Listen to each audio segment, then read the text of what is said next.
نظر جھکی ہو شرم گاہ محفوظ ہو۔ حضرت امام باقر رضی اللہ تعالیٰ عنہ سے کسی نے کہا حضور مجھے کوئی ایسی نفلی عبادت بتائیں جو سب عبادتوں سے افضل ہو، میں وہ والی کرنا چاہتا ہوں۔ لوگ کوئی وظیفہ بتاتا ہے، کوئی وظیفہ بتاتا ہے، کوئی وظیفہ بتاتا ہے، تو مجھے نہ آپ نفلی عبادات میں سے وہ عبادت بتائیں جو سب سے زیادہ افضل ہو۔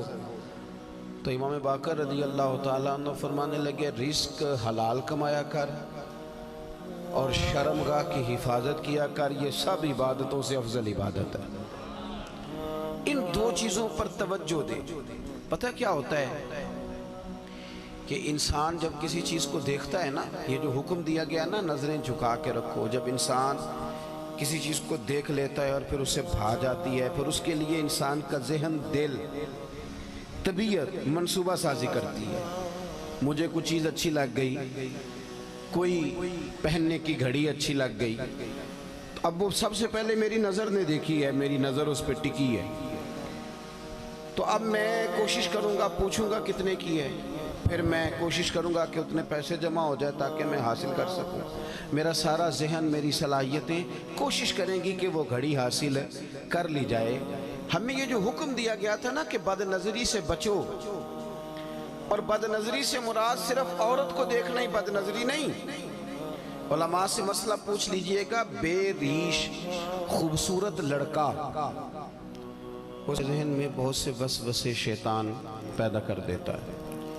پھر اسی طرح کا حکم بے ریش لڑکوں کے لیے، خوبصورت اور بغیر داڑھی کے وہ لڑکے، وہ نوجوان، ان کے لیے بھی ہمارے علماء نے یہی مسئلہ بیان فرمایا کہ ایسے لوگوں پر بھی اگر کوئی شخص اس لیے نظر ڈالتا ہے کہ اس کی نظر میلی ہے، تو اسی حکم کے اندر آئے گا کہ اس نے بد نظری کی۔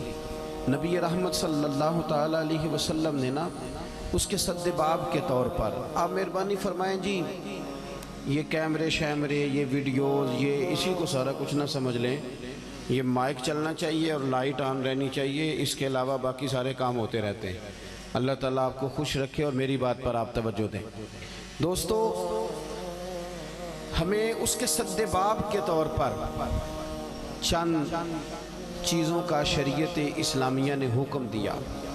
ایک تو یہ کہا کہ اپنی نظر کو جھکا کے رکھا جائے، انسان کی نظر بے دریغ ادھر ادھر نہ اٹھے، وہ اپنی طبیعت میں کوئی ایسا ہیجان پیدا کرنے سے ہی بچے کہ وہ میلی چیزوں کو دیکھے۔ پھر اس کے ساتھ ساتھ عورتوں کو حکم دیا گیا کہ وہ باپردہ رہیں، اپنی زینت کو ظاہر نہ کریں۔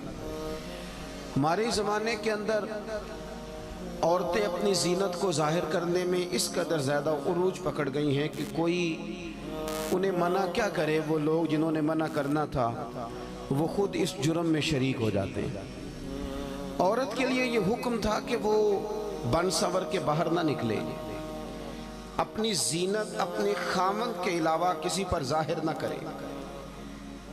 اب آپ یہ دیکھیے کہ یہ مردوں کی بہت بڑی ذمہ داری تھی کہ وہ خواتین کو اس پر سمجھاتے اور قائل کرتے، ان کی توجہ اس بات پر دلاتے کہ تمہارا اپنی زینت کو چھپانا تمہارے لیے فائدہ مند ہے۔ جدید ہمارا جو سیکولر طبقہ ہے وہ یہ کہتا ہے کہ پردہ عورت کے لیے قید ہے، تو ہم یہ کہتے ہیں کہ رات کو جو آپ تالا لگا کے اپنے گھر کو اندر سے سوتے ہیں اور سارے کباڑ آپ بند کر لیتے ہیں، تو کیا آپ قید ہو کے سوتے ہیں؟ جب آپ نے سارے تالے لگائے، میری طرف توجہ کریں جی، آپ مہربانی فرمائیں، موبائلوں پہ کم دھیان دیں، اتنا تو وقت ہی نہیں ہے، مجھے رخصت ہونا ہے آپ سے۔ کیا جب آپ سارے دروازے بند کرتے ہیں گھر کے اور ساری کھڑکیاں بند کرتے ہیں اور تالے لگا کے آپ چابیاں بھی چھپا لیتے ہیں، تو کیا آپ اپنے گھر میں قید ہو رہے ہوتے ہیں کہ محفوظ ہو رہے ہوتے ہیں؟ بول کے بتائیے۔ چلے کچھ بھی نہیں ہوتا، اگر آپ بولیں گے تو میرا وعدہ ہے کچھ بھی نہیں ہوگا۔ قید ہوتے ہیں کہ محفوظ ہوتے ہیں؟ او خدا کے بندے، قید ہونا اور بات ہے، محفوظ ہونا اور بات ہے۔ بس اس باریک نقطے کو سمجھ لیں کہ عورت جب پردہ کرتی ہے تو وہ قید نہیں ہوتی، وہ محفوظ ہوتی ہے۔ وہ گندی نظروں سے، میلے کچیلی نظروں سے اپنے آپ کو محفوظ کرتی ہے۔ حدیث سنیے، بہقی میں موجود ہے، امام بہقی فرماتے ہیں کہ لعنت اس پر جس نے بری نظر سے دیکھا، हुजूर फरमाते हैं लानत उस पर जिसने देखा, और फरमाया लानत उस पर जिसे देखा गया। जिसने देखा उस पर भी लानत और जिसे देखा गया।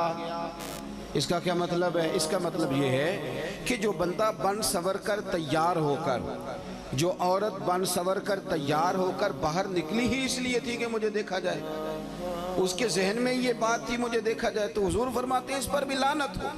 मुझे बतलाइए ना, ये जो औरतें नए कपड़े पहन के और भड़कीले किस्म का फैशन करके बाहर निकलती हैं, किस मकसद के लिए निकलती हैं? शादी ब्याह और दीगर तकरीबात में जो जाया जाता है उसके पीछे मकसद क्या होता है? क्या वो इसलिए जाती हैं कि सिर्फ मेरा खामद मुझे देखे, सिर्फ इसलिए कि मेरा शौहर मुझे देखे, इसलिए जाया जाता है? उसका मकसूद क्या है? और फिर जो आकर के तबसरे किए जाते हैं कि फलां ने मेरे आज कपड़े को देखा, मेरे डिज़ाइन को देखा तो वो देखती रह गई, इसका माना क्या है?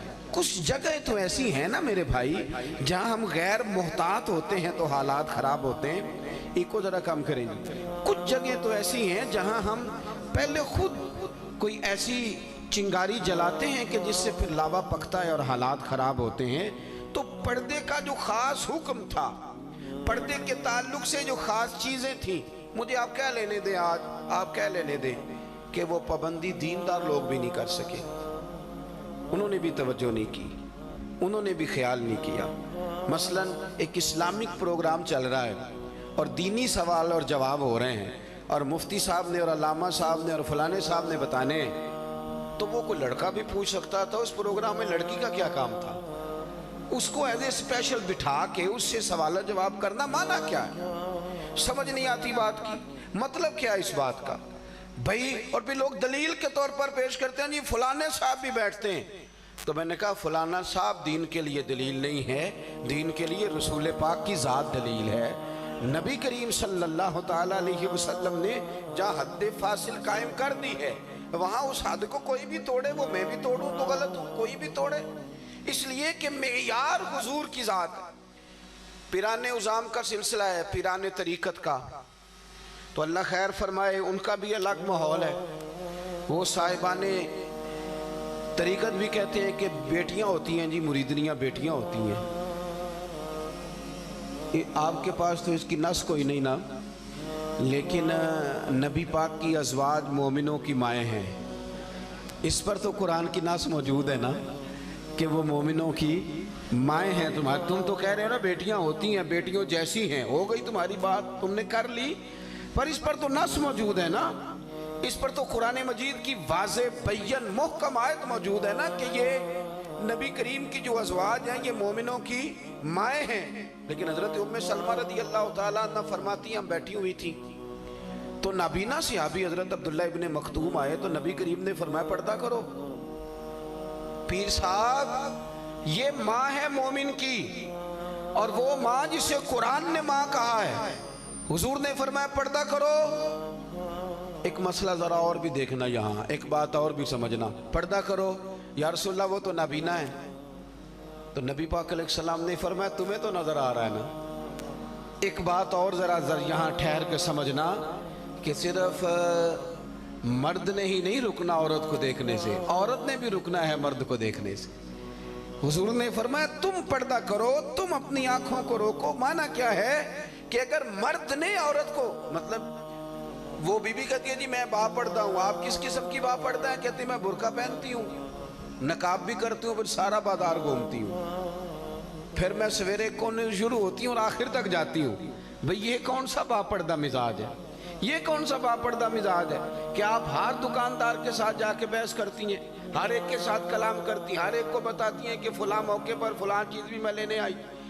आपको हुक्म तो ये दिया गया था कि बिला ज़रूरत आपको घर से ही नहीं निकलना, और बड़ी मजबूरी के साथ भी निकलना है तो फिर भी आपको बड़ी माकूल बात करनी।